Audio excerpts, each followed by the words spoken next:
Hello కానమోకు కథావచనం మోహనవచనం పరిజ్ఞాన హితభాండం నిత్య చదువరి శ్రోతలకు ఆహ్వానం నమస్కారం. చదవతగునెవరు రాసిన తదుపరి చదివిన వెంటనే మరువక పలువురికి వినిపింపబూనిన అది ఏ పరిజ్ఞాన హితభాండమవుపో మహిళ మోహనవచనమై విరాజిల్లు. పరిజ్ఞాన హితభాండం లక్ష్యం ప్రతివారీ సమాచార హక్కు.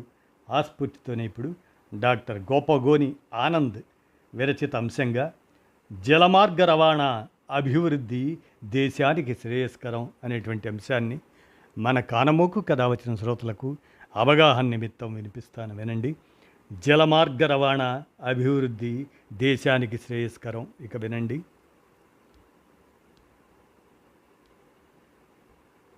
సింధు నాగరికత కాలం నుంచే నదులు సముద్రాల ద్వారా విస్తృత వాణిజ్యం రవాణా నిర్వహించిన చరిత్ర భారతదేశానికి ఉంది.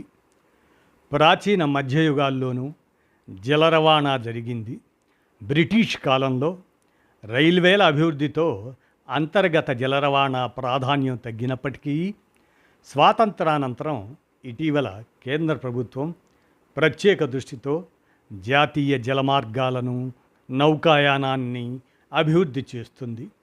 భారీ పరిమాణంలో సరుకులను చౌకగా సరఫరా చేస్తూ దేశ సుస్థిర ఆర్థిక ప్రగతికి, ప్రాంతీయ అనుసంధానానికి దోహదపడుతూ పర్యావరణ ప్రయోజనాలను కాపాడుతున్న జలమార్గాల ప్రాధాన్యం, చరిత్ర, అభివృద్ధి, ప్రస్తుత విస్తరణ పరిణామాలపై మనం అవగాహన పెంచుకోవాలి.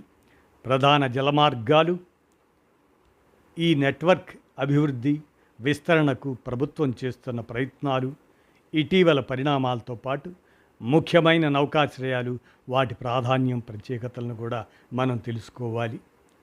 సరసమైన ధరల్లో సరుకు రవాణాకి సముద్ర మార్గాలు, అంతర్జాతీయ జలమార్గాలు ముఖ్యమైనవి.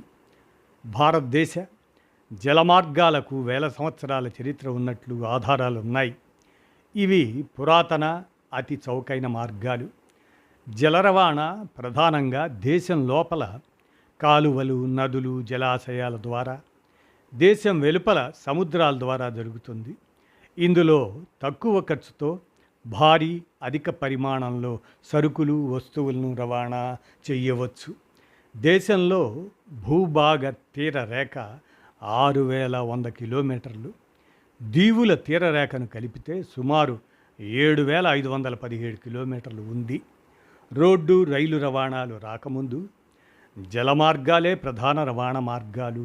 జలమార్గాలు ఇంధన సామర్థ్యంతో పాటు పర్యావరణానికి అత్యంత అనుకూలమైనవి. దేశంలో పరిమాణం ప్రకారం 95% వాణిజ్యం, విలువ ప్రకారం 70% వాణిజ్యం జలమార్గాల ద్వారానే జరుగుతుంది. దేశంలో ముఖ్యంగా 2 రకాల జలమార్గాలు ఉన్నాయి. ఒకటి అంతర్గత జలమార్గాలు, అదే జాతీయ జలమార్గాలు. 2 అంతర్జాతీయ జలమార్గాలు, అవే సముద్ర మార్గాలు. అంతర్గత జలమార్గాలనే జాతీయ జలమార్గాలు అంటారు. దేశంలో నదులు, కాలువలు, బ్యాక్ వాటర్, క్రీక్లు, జలాశయాల రూపంలో సుమారు 14,500 కిలోమీటర్ల నౌకాయాన జలమార్గాలు ఉన్నాయి. దేశ రవాణాలో వీటి వాటా 1% మాత్రమే. ఏటా సుమారు 55 మిలియన్ టన్నుల సరుకు రవాణా అంతర్గత జలమార్గాల ద్వారా జరుగుతుంది. వీటి నియంత్రణ కోసం 1986లో భారత అంతర్గత జల రవాణా అథారిటీ ఏర్పాటైంది. దేశంలో అంతర్గత జల రవాణా ప్రోత్సాహానికి, అంతర్గత జలాల విస్తృత రవాణా వ్యవస్థను సృష్టించడానికి 2016లో జాతీయ జలమార్గాల చట్టాన్ని అమలు చేశారు.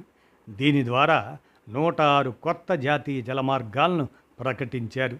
దీంతో మొత్తం జలమార్గాల సంఖ్య 111కి పెరిగింది.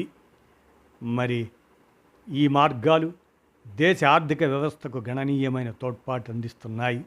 దేశంలో ప్రధాన ఓడరేవులను waterways authority of India నిర్వహిస్తుంది. చమురు శుద్ధి పరిశ్రమ, పైప్లైన్ రవాణా అభివృద్ధిలో ఓడరేవుల పాత్ర ముఖ్యమైంది.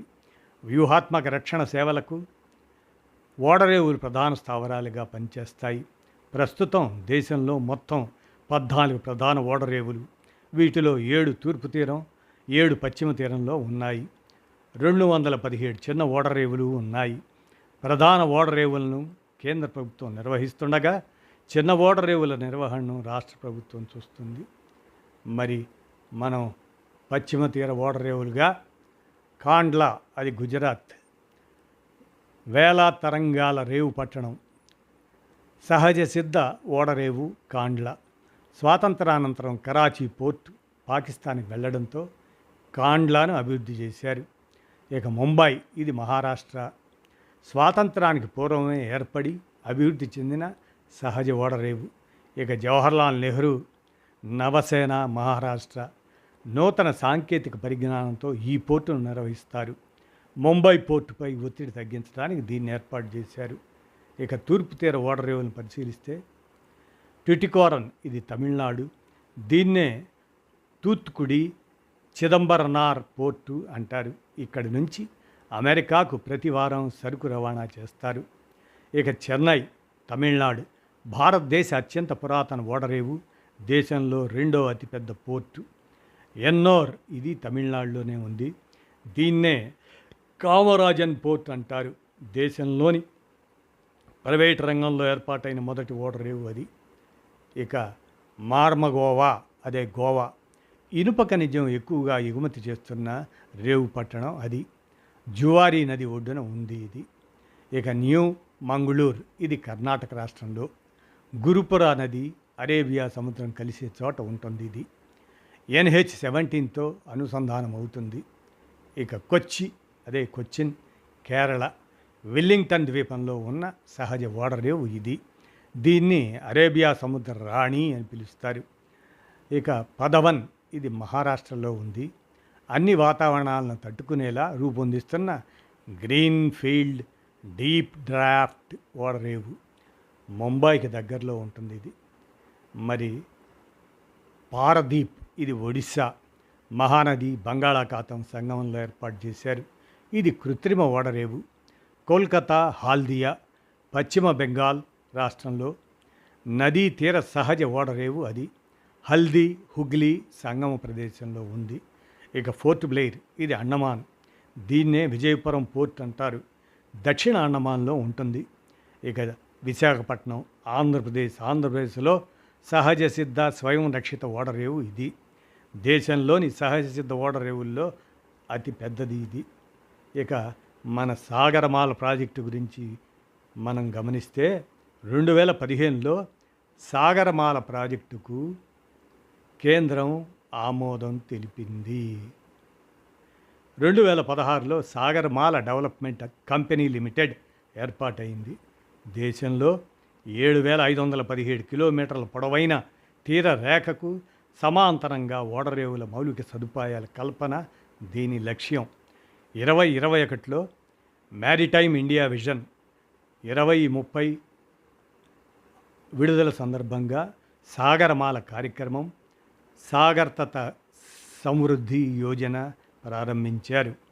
ఇక ఉద్దేశాలు ఏంటంటే పోర్టుల ఆధునికీకరణ, ఉన్న పోర్టుల అభివృద్ధి, గ్రీన్ఫీల్డ్ పోర్టుల అభివృద్ధి, దేశీయ అంతర్గత జలమార్గాలతో పోర్టుల అనుసంధానం చేయటం, రవాణా ఖర్చు తగ్గించటం, ఓడరేవుల సమీపంలో పారిశ్రామికీకరణ, తీర ప్రాంతాల అభివృద్ధికి నైపుణ్యాభివృద్ధి, జీవనోపాధి కల్పన, మత్స్య సంపద అభివృద్ధి, పర్యాటక అభివృద్ధి, తీర ప్రాంత నౌకాయానం, అంతర్గత జలమార్గాల రవాణా, పర్యావరణ అనుకూలమైన జలమార్గాల ద్వారా సరుకు రవాణా చేయటం, ఇవన్నీ లక్ష్యాలుగా మనం పనిచేస్తే జలమార్గ రవాణా అభివృద్ధి దేశానికి శ్రేయస్కరం అంటూ డాక్టర్ గోపగోని ఆనంద్ అందజేసిన ఈ అంశాన్ని మన కానమోకు కథ వచ్చిన శ్రోతలకు అవగాహన నిమిత్తం వినిపించాను.